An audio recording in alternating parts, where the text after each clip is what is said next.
শুভেচ্ছা অভিনন্দন। আশা করি সবাই ভালো আছেন। সবাইকে আমন্ত্রণ আজকের নতুন এই ভিডিওতে। আপনারা সবাই জানেন মুরগির আমাশা রোগ হয়, যারা মুরগি পালন করে তারা সবাই জানেন। এই আমাশা রোগটা কোত্থেকে হয় সেটা আপনারা অনেকে জানেন না। ঘরে যারা মুরগি পালন করেন তারা অনেকে জানেন না। কী জন্য জানেন না? ওখানে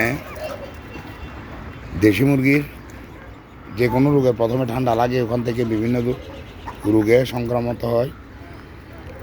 এই বিভিন্ন রোগে সংক্রামিত হওয়ার আগেই আপনি এই যে বিশেষ করে দেশি মুরগির এই যে আমাশা রোগ হয়, পাতলা পায়খানা রোগ হয়, এগুলো হয় কোত্থেকে জানেন? এগুলো হয় এই ময়লা আবর্জনা এবং অপরিষ্কার খাবার থেকে ওদের এই দেশি মুরগির এই রক্ত আমাশা হয়। রক্ত আমাশা হইলে আপনারা কি করবেন?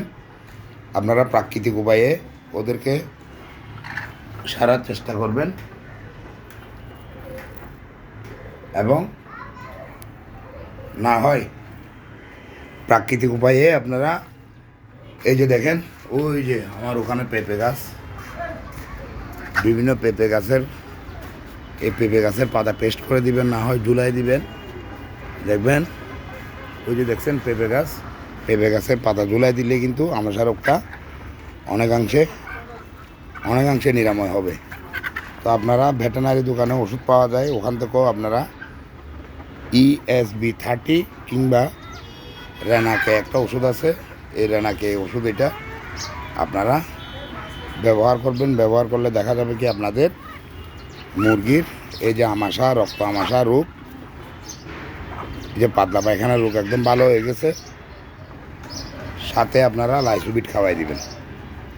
তো ঠিক আছে, আজকের ভিডিও পর্যন্ত। আপনারা সবাই সুন্দর সুস্থ ভালো থাকবেন। আমার চ্যানেলটাকে সাবস্ক্রাইব করবেন, ফেসবুকে ফলো দিয়ে রাখবেন।